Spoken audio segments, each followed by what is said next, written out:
चलिए शांति बनाए रखिए, शांति बनाए रखिए। चलिए आज सिर्फ और सिर्फ कहानी और कथा सुनना है, ठीक ना। कहानी अच्छा सुनिए, समझ में आएगा फिर हम लिखवाएंगे, ठीक ना। पहले समझना है। क्लास 9th का इतिहास चल रहा है, फ्रांसीसी क्रांति अध्याय 1। अध्याय 1 क्या है? फ्रांसीसी क्रांति। अध्याय 2 का है यूरोप। यूरोप करके कुछ है चैप्टर का नाम, है ना। तो अध्याय 1 हम लोग पढ़ते हैं, ठीक है। फ्रांसीसी क्रांति। पिछले क्लास में हम पढ़ाए थे कि सबसे पहले फ्रांस है कहाँ, और फ्रांस कौन सा महाद्वीप में है? यूरोप महाद्वीप में। यूरोप में कौन कौन सा देश के नाम लिए थे अगर याद हो तो? पुर्तगाल, France, Italy, Austria, Germany, England, है ना। ये सब देश का नाम लिए थे। तो ये सब यूरोप वाले जो कंट्री हम बताए थे, उस कंट्री के बारे में अगर पिछले क्लास जो देखे हैं उनको ज्यादा समझ में आएगा, जो नहीं देखे उनको समझ में थोड़ा कम आएगा बट थोड़ा कम आएगा। क्योंकि हम जब बोले फ्रांस तो आपके दिमाग में ऑटोमेटिक मैप चला जाना चाहिए, दिमाग ऑटोमेटिक मैप पे कि फ्रांस यहाँ पे है, ठीक ना। तो इस तरह से तो फ्रांसीसी क्रांति कहता क्या है, बात समझते हैं। सबसे पहले यहाँ एक वर्ड आप लोग देख रहे हैं, क्रांति। एक वर्ड का देख रहे हैं, क्रांति। अब एक क्रांति क्या है? कहीं पे वर्ड देखिएगा स्वतंत्रता, ये क्या होता है? कहीं पे वर्ड देखिएगा, सॉरी स्वतंत्रता संग्राम, ठीक ना। कहीं पे वर्ड देखिएगा विद्रोह। तो 3 वर्ड आप लोग याद रखिएगा। पहला है, सबके पास बुक है ना, पहला है विद्रोह, स्वतंत्रता और क्रांति। विद्रोह, विद्रोह, स्वतंत्रता और क्या है बाबू रे? क्रांति। ये तीनों आपको पता होना चाहिए कि तीनों होता क्या है, ठीक ना। तीनों होता क्या है बात आपको पता होना चाहिए। सबसे पहले विद्रोह समझते हैं। विद्रोह कहने के मतलब होता है, विद्रोह कहने के मतलब होता है कि बिना कोई प्लान के हिंसा और उपद्रव करना विद्रोह कहलाता है। कहने के मतलब कि बिना कोई प्लान के किसी के प्रति हिंसा करना, विद्रोह करना, उपद्रव करना, बदमाशी करना, ये सब क्या कहलाता है? विद्रोह कहलाता है, बिना किसी प्लान के। जैसे कहने के मतलब कि आप किसी मांग को लेकर सड़क पे आए कि हमारी मांगे पूरी हो, और आपका मांग क्या है कि आपके स्कूल में अच्छे से अच्छे टीचर आए, है ना। और अच्छे से अच्छे टीचर आए, ये सबके मांग है, सबको पता है कि अच्छे से अच्छे टीचर आए। लेकिन इस मांग को हम लोग जो अभी धरना देने वाले हैं उसका प्लानिंग क्या है? ये प्लानिंग नहीं आप लोग के पास है। बस कोई जाके कहीं घर में बैठल है, सब कोई मीटिंग हो गया कि यहाँ धरना देना है, 10 गो यहाँ मीटिंग कर लिया, 10 गो वहाँ मीटिंग कर लिया, वहाँ के कोई अलग डेट में प्लानिंग है, वहाँ के कोई अलग डेट में, वहाँ के लोग अलग मतलब जगह पे चले गए, वहाँ के लोग अलग। बस मांग सबका एक है, लेकिन प्लानिंग का जो मतलब ये धरना का जो प्लानिंग है ये किसी के पास एक नहीं है। तो बिना किसी प्लानिंग के उपद्र करना या बिना किसी प्लानिंग के हिंसा करना, एक सब क्या कहलाता है? विद्रोह। क्या कहलाता है? विद्रोह। विद्रोह कहने के मतलब कि बिना किसी प्लानिंग के उपद्र करना, बिना प्लानिंग के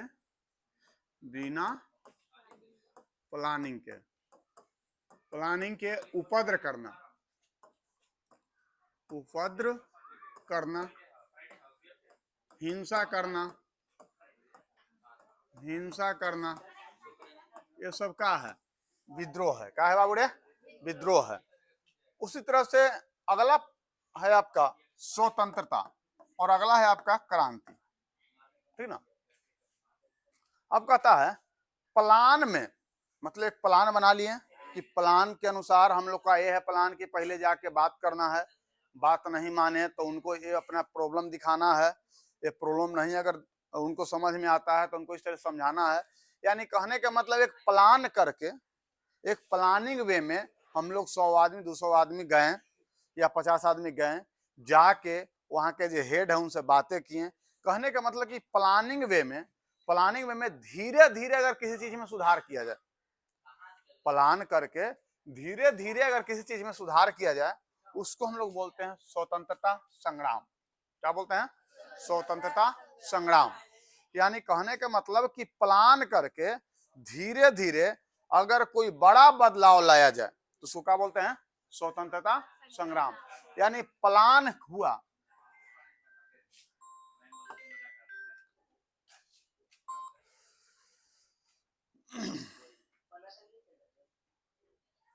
हेलो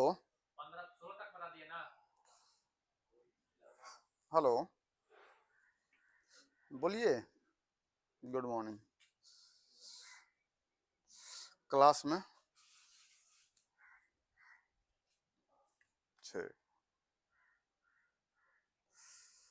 देखिए, बात समझिएगा। तो कहने का मतलब कि स्वतंत्रता संग्राम क्या है? संग्राम क्या है? संग्राम कहने का मतलब कि प्लान करके धीरे धीरे कोई बड़ा बदलाव लाया जाए। यानी प्लान करके धीरे धीरे, क्या बोले? धीरे धीरे कोई बड़ा बदलाव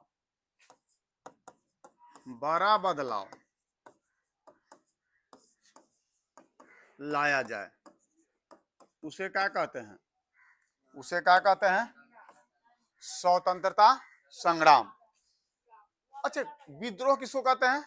बिना प्लान किए हुए उपद्रव और हिंसा करना क्या कहलाता है? विद्रोह। बिना प्लान किए हुए उपद्रव और हिंसा करना क्या कहलाता है? विद्रोह। और स्वतंत्रता संग्राम, प्लान करके धीरे धीरे कोई बड़ा बदलाव लाया जाए, उसको क्या बोलते हैं? स्वतंत्रता संग्राम।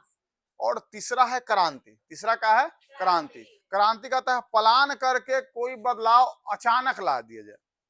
क्रांति में क्या होता है कि प्लान तो किए लेकिन धीरे धीरे हमको नहीं चाहिए, हमको अचानक से बदलाव चाहिए। तो कहने के मतलब कि प्लान वे में यानी प्लान करके अचानक से कोई बदलाव लाना, अचानक से कोई बदलाव लाना,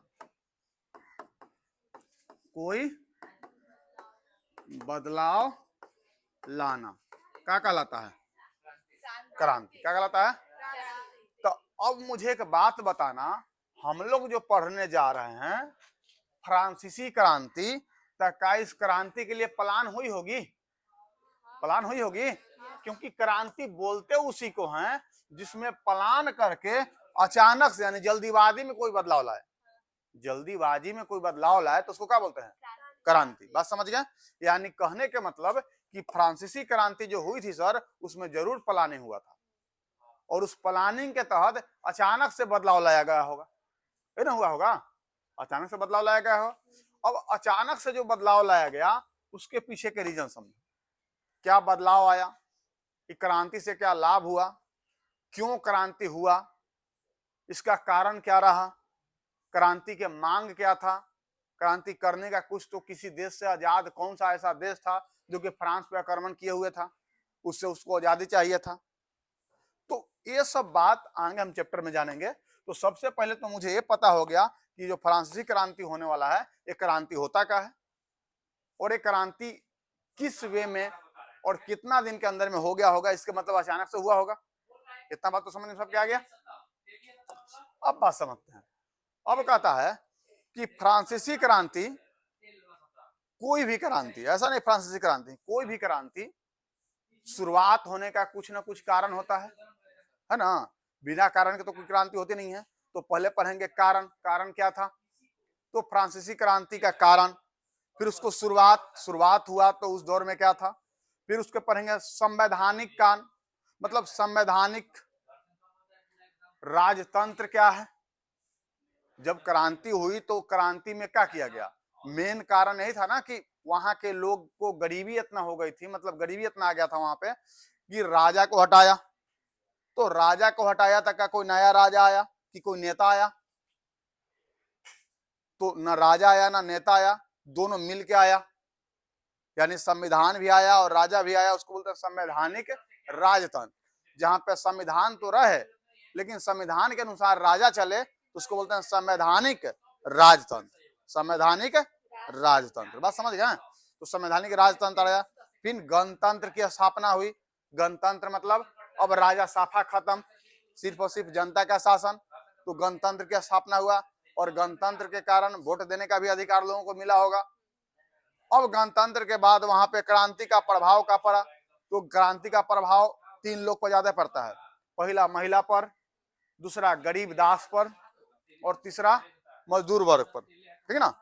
ये तीनों पर, जनसाधारण पर सबका क्या प्रभाव पड़ा, ठीक है? अब देखते हैं, दो तीन बात समझते हैं, क्योंकि देखो बाबूरे, चैप्टर स्टार्ट तो कर देंगे लेकिन स्टार्ट करने से पहले कुछ कुछ बातें हैं जो आपको नहीं समझ में आएगी तो चैप्टर ही नहीं समझ में आएगा। समझते हैं राजतंत्र क्या है। तो राजतंत्र कहने के मतलब राजा का बेटा ही राजा बने, यानी रानी के गर्भ से पैदा हुआ ही बच्चा अगर अगला राजा बनता है तो उसको बोलते हैं राजतंत्र। क्या बोलते हैं? राजतंत्र। यानी राजा का बेटा अगर राजा बनता है तो क्या कहलाएगा? राजतंत्र। लेकिन लोकतंत्र का है कि लोगों के द्वारा चुना गया कोई प्रतिनिधि जाके वहां पे सत्ता में है और राज कर रहा है, यानी जनता को चला रहे हैं। जनता को नहीं कह सकते हैं, उसको कह सकते हैं कि जनता चुन के भेजा है, तो एक तरह से जनता उसको वहां भेजा है तो जनता उसको चला रहा है ना? लेकिन उसके अंडर में पूरा कंट्रोल है तो उसको हम लोग बोलते हैं लोकतंत्र। क्या बोलते हैं? लोकतंत्र। लोकतंत्र में 2 गो आपको 3 गो तंत्र देखने को मिल जाएगा। वहां पे आपको राष्ट्रपति भी होते हैं, लोकसभा होता है, राज्यसभा होता है, सबका अलग अलग कार्य है ना? तो कहने का मतलब नहीं, हाँ सबका अलग अलग कार्य है लेकिन सबका मेन मोटिव है कि जनता का जो परेशानियां हैं उसको दूर करना। लेकिन जो परेशानियां 3-4 तंत्र मिलके कर रहा था वो परेशानियां राजतंत्र में सिर्फ एक ही तंत्र जो होता है राजा, वो राजा मिलके करता है। सिर्फ राजा अपना काम करता है और जनता के बात को सुनता है। वही अगर राजा जनता के बात को नहीं सुने, मान लेते हैं कि राजतंत्र क्या है बाबूरे?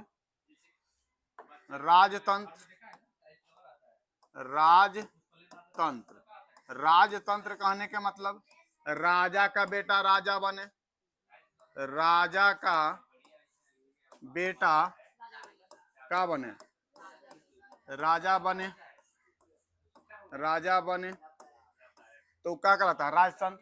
या महारानी के गर्भ से पैदा हुआ बेटा राजा बने तो राजतंत्र है। राजतंत्र में अगर राजा का बेटा राजा बनता है लेकिन राजा अगर राजा पर मान लेते हैं कि कोई अंकुश नहीं लगाया जाए, निरंकुश राजतंत्र समझना, निरंकुश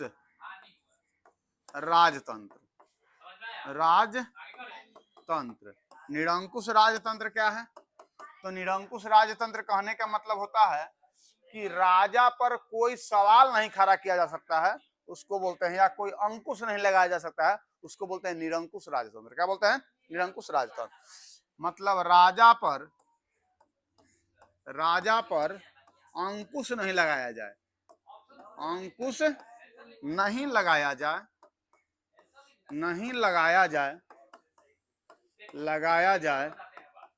उसे क्या बोलते हैं?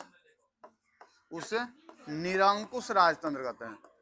निरंकुश राजतंत्र कहते हैं या निरंकुश राजा भी कहते हैं। निरंकुश राजा,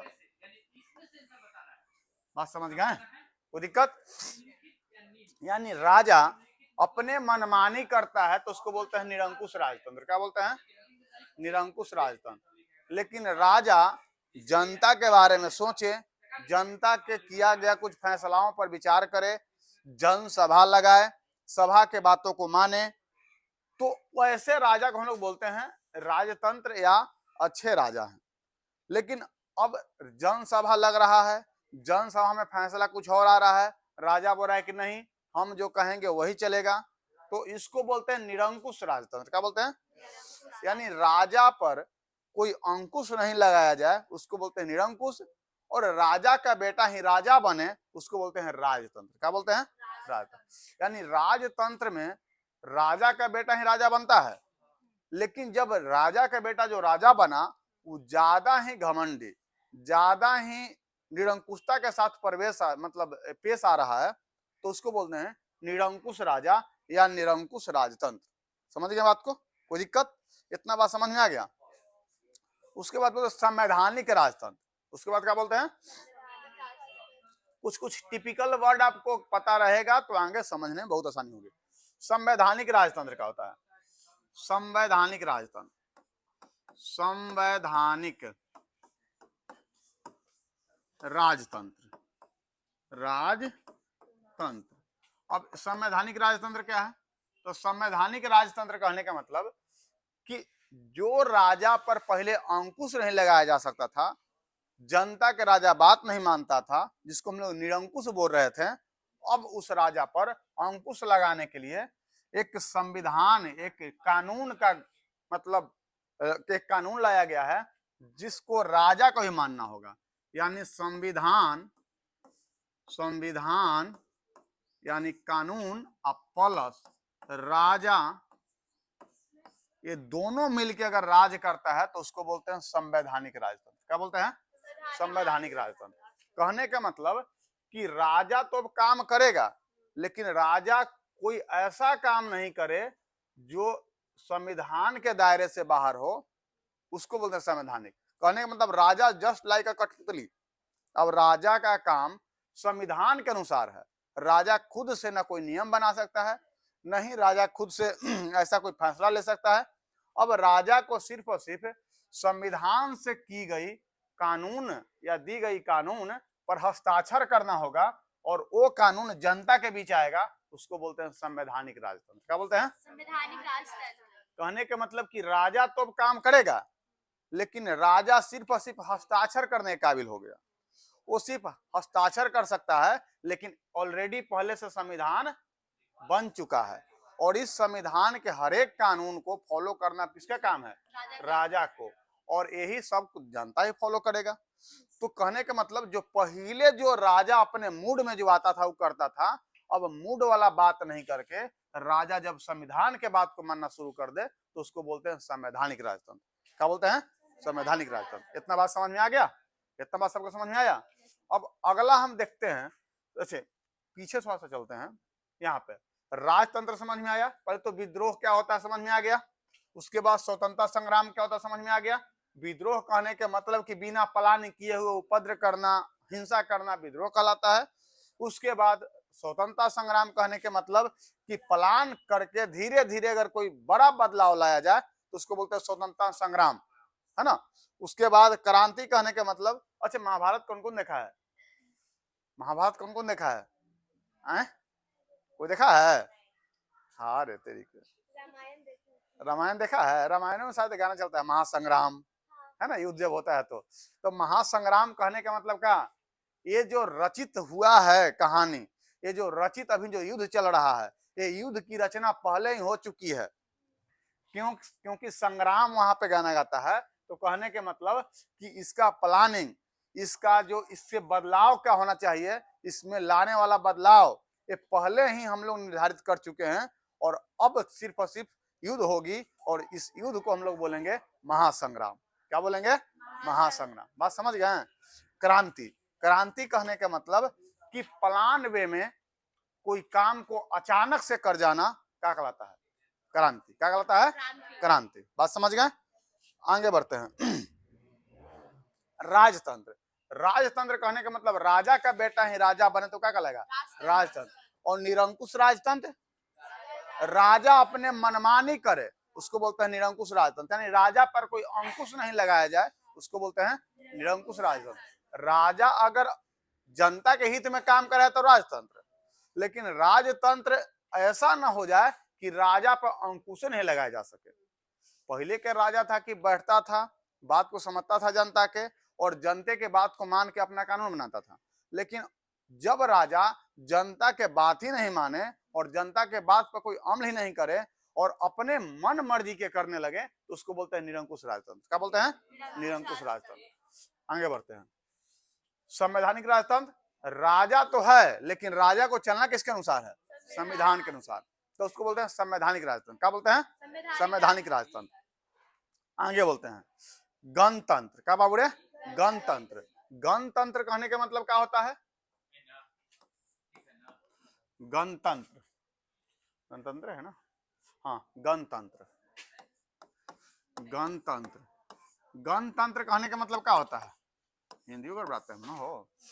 गणतंत्र कहने का मतलब, गणतंत्र कहने के मतलब कि अब राजा को हटा दें, आप पूरी तरह से संविधान पर हम लोग आश्रित हो जाएं, तो उसको क्या बोलते हैं? गणतंत्र। क्या बोलते हैं? गणतंत्र। यानी अब राजा नहीं रहेगा, संविधान रहेगा, और संविधान के अनुसार हम लोग चुनाव देंगे, चुनाव करवाएंगे। चुनाव करवाने के बाद हम लोग एक अपना राष्ट्राध्यक्ष चुनेंगे। क्या चुनेंगे? राष्ट्राध्यक्ष। यानी चुनाव के द्वारा, यानी जनता के द्वारा, जनता के द्वारा जब कोई राष्ट्राध्यक्ष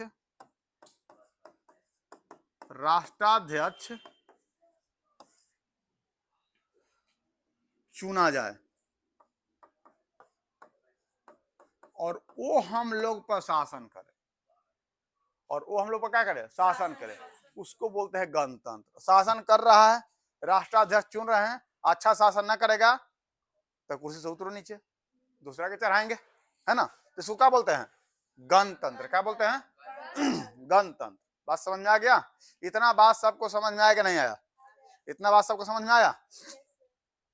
चलिए, तो अब फ्रांसीसी क्रांति के कारण समझते हैं। फ्रांसीसी क्रांति के कारण, कारण क्या कर रहा होगा? क्रांति का कारण क्या कर रहा होगा? पहला कारण रहा होगा सामाजिक कारण। क्या रहा होगा बाबू रे? सामाजिक कारण। फिर राजनीतिक कारण, दार्शनिक कारण, आर्थिक कारण, ये सब क्या है? सामाजिक कारण। पहले तो हेडिंग दो फ्रांसीसी क्रांति कारण, तो सामाजिक कारण, सामाजिक कारण। फिर सामाजिक कारण के बाद राजनैतिक कारण। क्या बोले? राजनैतिक कारण। उसके बाद क्या रहा होगा? बताना। आर्थिक कारण। आओ क्या रहा होगा? दार्शनिक कारण। दार्शनिक कारण।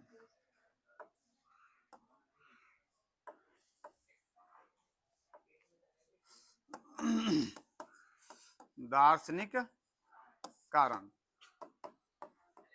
उसके बाद आर्थिक कारण। आर्थिक। चलिए चारों को पहले समझिए अच्छा से। दार्शनिक सुन सुन के आप लोग के दिमाग में थोड़ा सा उल्टा सीधा चल रहा होगा, है ना। दार्शनिक क्या होता है? दार्शनिक बाबू देखिए, हर राजा के यहाँ कुछ ना कुछ बुद्धिजीवी लोग होते हैं, और बुद्धिजीवी लोग का काम होता है राजा को सही से सही सलाह देना, ठीक ना। राजा को मानने वाले भी कुछ लोग होते हैं, जो उस पर आएंगे तो बहुत अच्छा से समझाएंगे, ठीक ना। पहले पढ़ते हैं सामाजिक कारण। सामाजिक कारण क्या था? तो सामाजिक कारण कहने का मतलब कि 1789 तक फ्रांस के समाज को प्राचीन राजतंत्र कहते थे। कब तक बाबू रे? 1789 तक। सामाजिक कारण पहले पढ़ते हैं।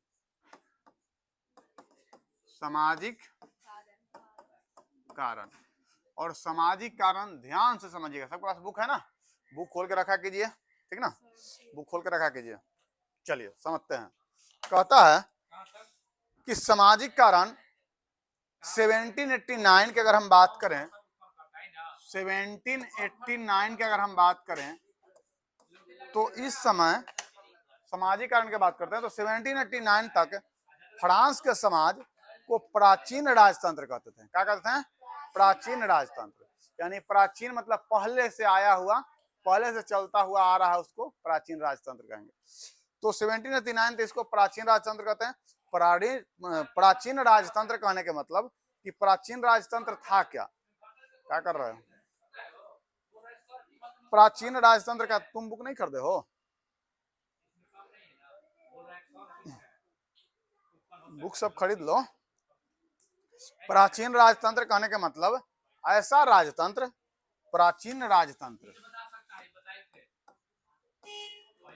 प्राचीन राजतंत्र, राजतंत्र।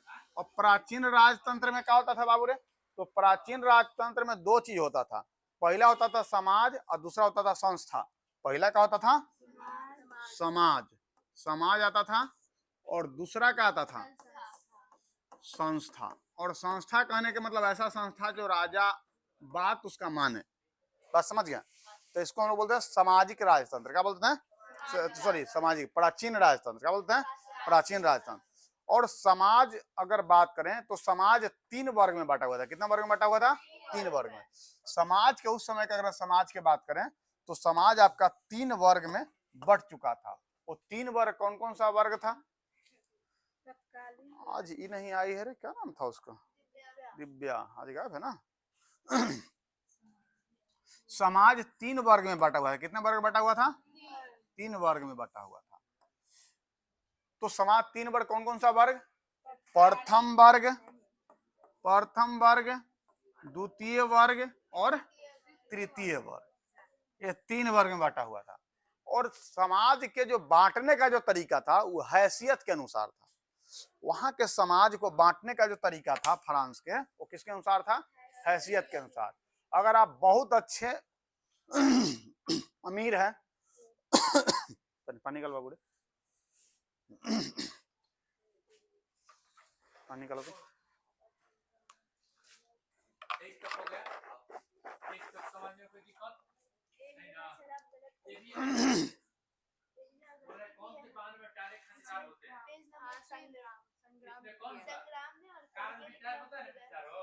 क्या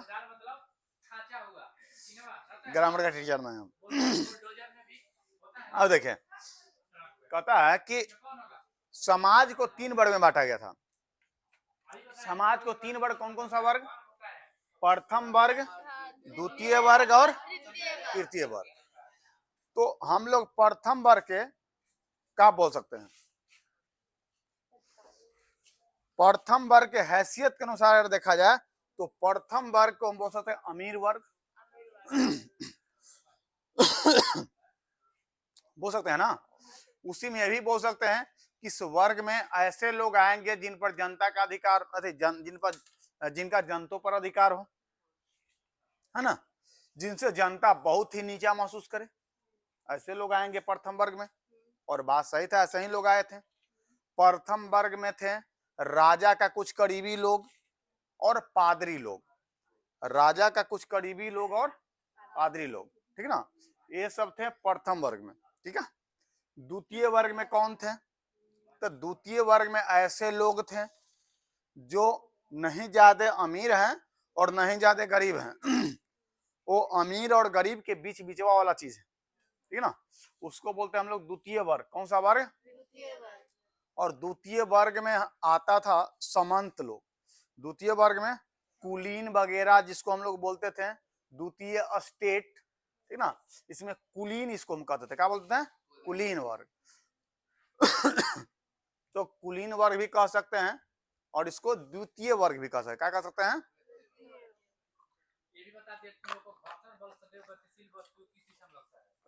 द्वितीय वर्ग भी कहते हैं। तो प्रथम वर्ग को क्या बोलेंगे? पादरी। क्या बोलेंगे? और द्वितीय वर्ग को कुलीन। क्या बोलेंगे? कुलीन। बात समझ में आ रही है? और तृतीय वर्ग को क्या बोलेंगे? जनसाधारण। क्या बोलेंगे? जनसाधारण। ये इसी को बोलेंगे साधारण वर्ग। अब सब साधारण वर्ग क्या होता है? तो साधारण वर्ग में जो तुमको समझ में आ रहा है सब बोल दो। टीचर, वकील, किसान, मजदूर, है ना, उसके बाद चालक, ड्राइवर, वही ड्राइवर चालक जो भी है, उसके बाद कह सकते हैं उसको कोई ऐसा मतलब काम कार्य करने वाला, वो सब किस वर्ग में आएगा? जनसाधारण में। किस वर्ग में? जनसाधारण में। तो वहां के समाज 3 वर्ग में बटा हुआ था। फ्रांस का समाज कितना वर्ग में? 3 वर्ग में। जब वर्ग को 3 वर्ग में बांटा गया है तो लड़ाई का बीज यहाँ पे बो दिया गया है। अब लड़ाई का बीज कैसे बोया गया है? ये सब अमीर लोग गरीब लोग को देखना नहीं चाहेंगे। थोड़ा सा नॉर्मल है वो तो आ उछलेगा, क्योंकि एक कहावत है कि नेता से ज्यादा चमचा उछलता है ना। तो कहने के मतलब कि ये अमीर है, उछलेगा लेकिन कम उछलेगा।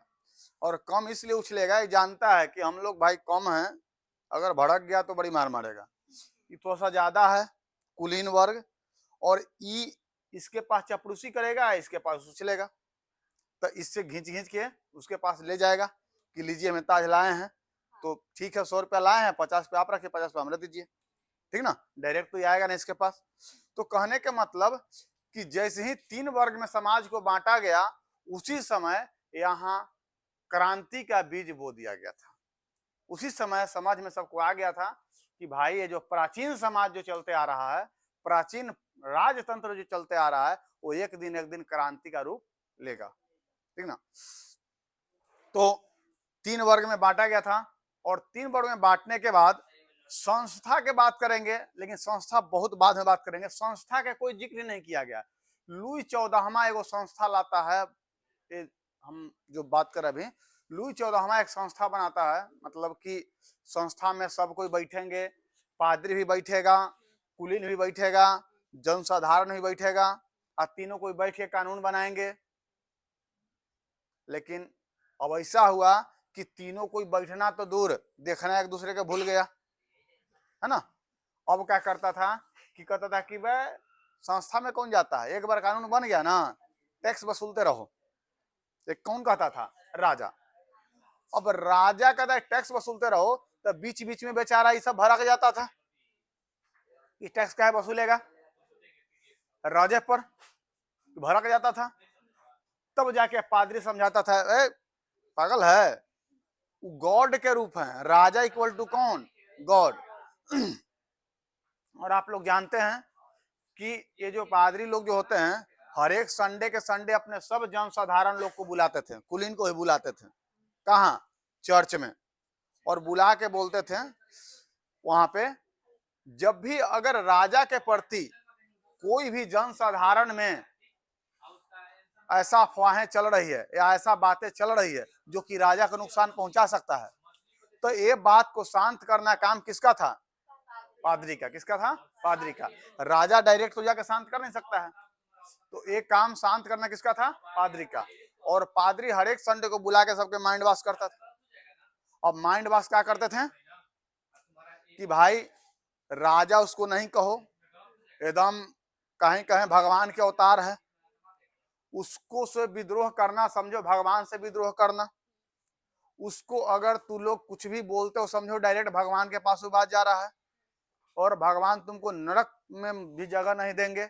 ऐसा ऐसा बात बोलता था, ऐसा बोलता है, बात सही है, अब से दम बेदम नहीं करेंगे जी। अब आज के बाद टैक्स का कुछ मांग लेंगे हम दे देंगे, टैक्स अब आराम से देंगे, भले हम भूखे रह जाए, बाल बच्चा भूखे मर जाए, लेकिन राजा को टैक्स पहले पहुंचाएंगे, ठीक ना। ये बात माइंड वॉश करना किसका काम था? पादरी का। और ये माइंड वॉश करना काम था किसको माइंड वॉश करता था? अब दिक्कत के बात यह है कि एक कहावत सुने होंगे कि हाथी पर महावत बैठा है, ठीक ना। मतलब उतना बड़ा हाथी को जिस दिन ये बात को एहसास हो गया कि हमारे अंदर इतना काबू है, तो महावत को एक दिन चढ़ देगा अपन देह पर, पटक के जे मार मारेगा ओकरा, वो महावत पे वो पैर रख देगा तो महावत के अंतरी पचौनी अलग अलग हो जाएगा, है कि ना। अब वही बात हो गया था इसके साथ। इतना लगभग 95% वहां पे जनसाधारण था, 90% का था साधारण लोग थे वहां पे, और 10% में था कुलीन और पादरी। और दोनों मिलके मान लो कि 3% था पादरी। आज 3% किस पर राज कर रहा था? मतलब महावत हाथी पर राज करने वाला हाल हो गया कि ना हो गया? हो गया कि ना हो गया? अब ये 3% किस पर राज कर रहा था? 90% पर। और वहां का जो जमीन था उल्टा बंटवारा चल रहा है। लड़ाई क्यों हुआ इसके पीछे बहुत बड़ा रीजन है। और रीजन आज से नहीं, ये लोग यार मतलब जनसाधारण लोग बहुत सहा है, इतना सहा है कि जिसका हद पार। अब देखो, अब जमीन वहां पे 10% जमीन, 10% जमीन जो है ये जनसाधारण के पास है। जिसको जरूरत है उसको 10%, और जिसको जरूरत नहीं उसको 90% जमीन किसके पास है? पादरी लोग और कुलीन लोग के पास। मतलब ऊंट के मुंह में जीरा के फोरन वाला हाल हो गया कि नहीं हो गया? हो गया ना। अब इसके पास बेचारा जमीनों नहीं है तो करे तो क्या करे? इसके पास जमीन भी नहीं है, टैक्स भी भरना है। और राजा टैक्स लेता था, ठीक ना। अब राजा टैक्स लेता था तो राजा का देखा देखी कहा कि भाई थोड़ा सा दिक्कत हो रहा है, तो राजा टैक्स लेता था टाइट। और राजा के देखा देखी कहता था कि बताइए आप तो टैक्स लेवे करते हैं। कौन? पादरी बोला राजा को, आप तो टैक्स लेवे करते हैं, आपको टैक्स जाते रहे इसके लिए हम हर एक संडे बुला के माइंड वॉश करते रहते हैं, है ना। आज जिस दिन हम माइंड वॉश करना छोड़ दिए वो दिन आप ही में पहला हमला होगा। तब बोला कि आए हजूर ऐसे मत कीजिए, आप ये काम करते रहिए, बगल से हमारा पैसा पहुंचते रहेगा आपके पास, ठीक ना। ये कौन करता था? राजा।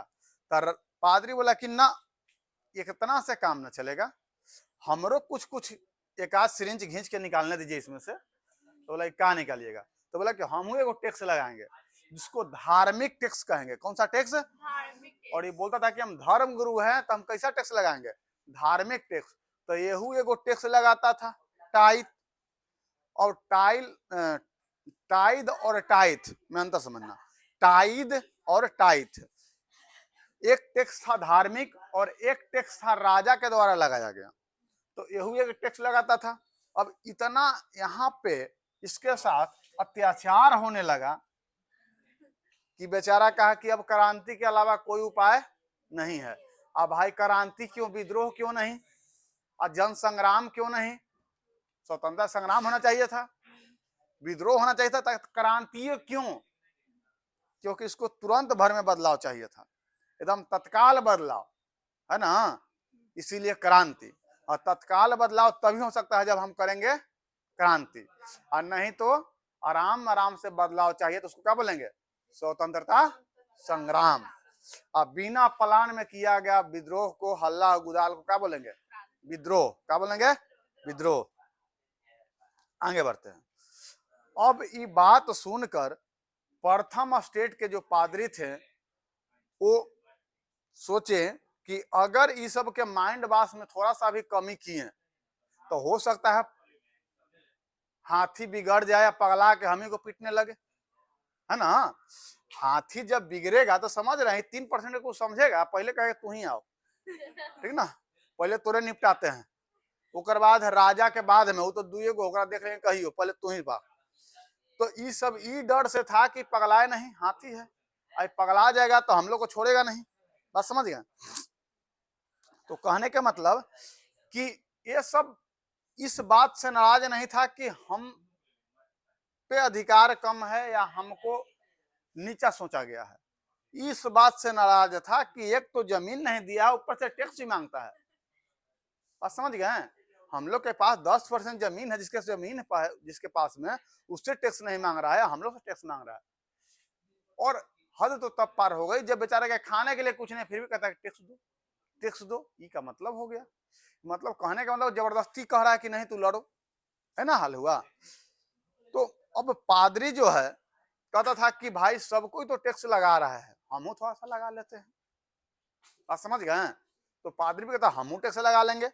तो पादरी भी एक टैक्स लगाता था, लिख देते हैं, टैक्स का नाम लिख देते हैं, 2 गो टैक्स। राजा एगो टैक्स लगाता था। कौन लगाता था? राजा।